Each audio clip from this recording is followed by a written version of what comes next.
Hello, everybody. I am Mrs. Poppet, and this is my place. Can you believe it?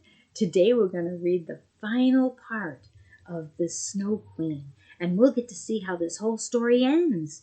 Are you excited? Because I am. I can't wait. Today's story is the 7th story, and it's of the Palace of the Snow Queen and what happens there at last. The walls of the palace were formed of drifted snow, and the windows and doors of cutting winds.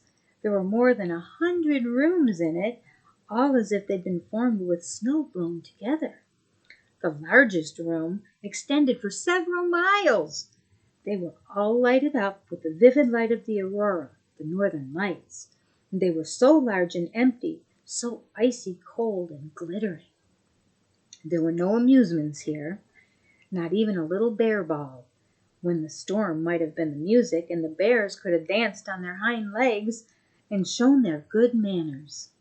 There were no pleasant games of snapdragon or touch, or even gossip over a tea table for the young lady foxes.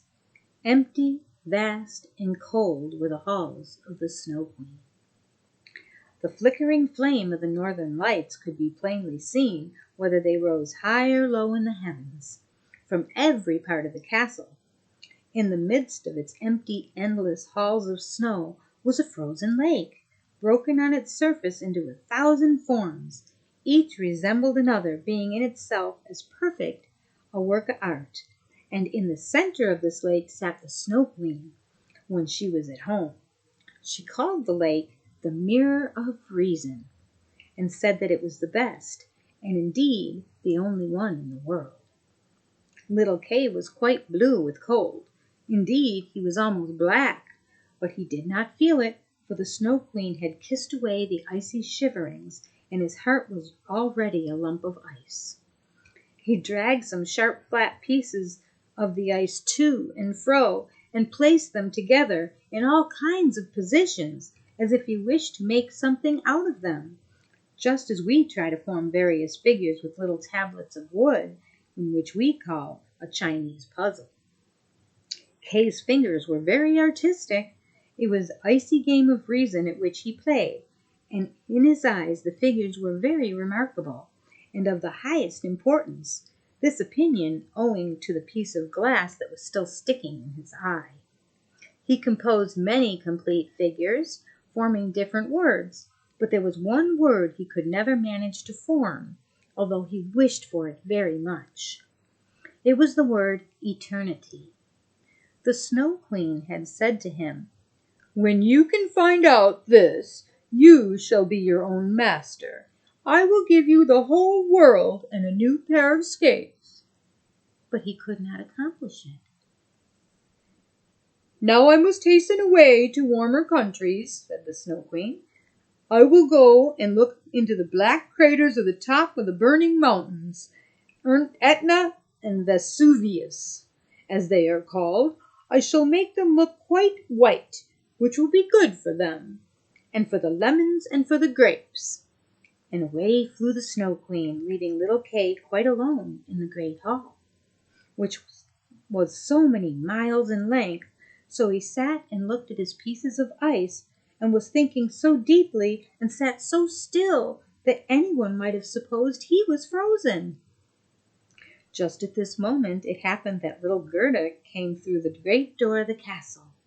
Cutting winds were raging around her, but she offered up a prayer, and the winds sank down, as if they were going to sleep, and she went on until she came to a large empty hall, and caught sight of Kay.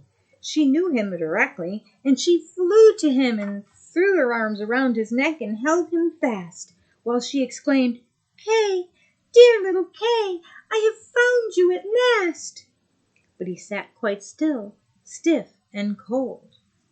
Then little Gerda wept hot tears, which fell on his breast and penetrated his heart, and thawed the lump of ice, which washed away the little pieces of glass which had stuck there. Then he looked at her, and she sang, "Roses bloom and cease to be, but we shall see the Christ child see." Then Kay burst into tears, and he wept so that the splinter of glass swam out of his eye. Then he recognized Gerda and said joyfully, "Dear Gerda, dear little Gerda, where have you been all this time, and where have I been?" And he looked all around him and said, "How cold it is, and how large and empty it looks." He clung to Gerda, and she laughed and wept for joy. It was so pleasing to see them that pieces of ice even danced about, and when they were tired, they went to lie down, and they formed themselves into the letters of the word which the Snow Queen had said he must find out before he could be his own master, and have the whole world and a pair of new skates. Then Gerda kissed his cheeks, and they became blooming, and she kissed his eyes, and they shone like her own. She kissed his hands and his feet, and he became quite healthy and cheerful. The Snow Queen might come home now when she pleased, for there stood his certainty of freedom and the words she wanted written in shining ice. Then they took each other by the hand and went forth from the great palace of ice. They spoke of the grandmother and all the roses on the roof, and when they went, the winds were at rest, and the sun burst forth. When they arrived at the bushes with the red berries, there stood the reindeer waiting for them. He had brought another reindeer with him, whose udders were full, and the children drank her warm milk and kissed her on the mouth. Then they carried Kay and Gerda first to the Finland woman, where they warmed themselves thoroughly in the hot room, and she gave them directions about their journey home. Next they went to the Lapland woman, who had made some new clothes for them and put their sleighs in order. Both the reindeer ran by their sides and followed them as far as the boundaries of the country where the first leaves were budding. Here they took leave of the two reindeers and the Lapland woman, and they all said, "Farewell." "Farewell."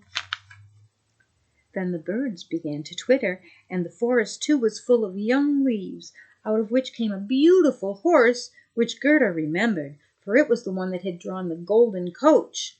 A young girl was riding it, with a shining red cap on her head and pistols in her belt. It was the little robber girl, who had gotten tired of staying at home. She was going first to the north, and if that did not suit her, she meant to try some other part of the world. She knew Gerda directly, and Gerda remembered her. It was a joyful meeting. "You are a fine fellow to go gadding about in this way," she said to little Kay. "I should like to know whether you deserve anyone that goes to the end of the world to find you." But Gerda patted her cheeks and asked after the prince and princess. "They are gone to foreign countries," said the robber girl. "And the crow?" "Oh, the crow is dead," she replied. "His tame sweetheart is now a widow and wears a bit of black worsted around her leg. She mourns very pitifully and chatters more than ever. But now tell me how you managed to get him back." Then Gerda and Kay told her all about it. "Snip, snap, snare! It's all right at last," said the robber girl, and she took both their hands and promised if she ever should pass through the town she would call and pay them a visit. And then she rode away into the big wide world. But Gerda and Kay went hand in hand towards home. And as they advanced, spring appeared, more lovely in its green verdure and its beautiful flowers. Very soon they recognized the large town where they lived, and tall steeples of the churches in which the sweet bells were ringing a merry peal as they entered it, and found their way to the grandmother's door. They went upstairs into the little room where all just looked as it used to. The old clock was going tick, tick, tick, tick. The hands pointed to the time of day, but as they passed through the door into the little room, they perceived that they were both grown up. Kay had become a man, and Gerda had become a woman. The roses out on the roof were in full bloom and peeped at the window, and there stood the little chairs on which they had sat when they were children. Kay and Gerda seated themselves each on their own chair, and held each other by the hand while the cold, empty grandeur of the Snow Queen's palace vanished from their memories. Like a painful dream, it was gone. The grandmother sat in God's bright sunshine, and she read aloud from the Bible. Except ye come as little children, ye shall lay in no wise enter into the kingdom of God. And Kay and Gerda looked into each other's eyes, and all at once they understood the words of the song. Roses bloom and cease to be, but we shall the Christ child see. They both sat there, grown up, yet children at heart. It was summer, warm and beautiful, and they were all back together again. Wasn't that an amazing story? I think it's just so wonderful that even though poor Kay was struck down when the horrible pieces of a mirror came and got into his eye and his heart, and he was taken by the Snow Queen, that through her love, Gerda was able to go and find him and make him back to his normal self. She helped get rid of all those pieces of ice and let him live in love so that they could all be together again. Now, it's important to remember, though, that love does conquer anything. And it is very, very important to remember to love our brothers and our sisters and all those that are close to us. Grandmas too. Bye. I'll see you next time for a new story.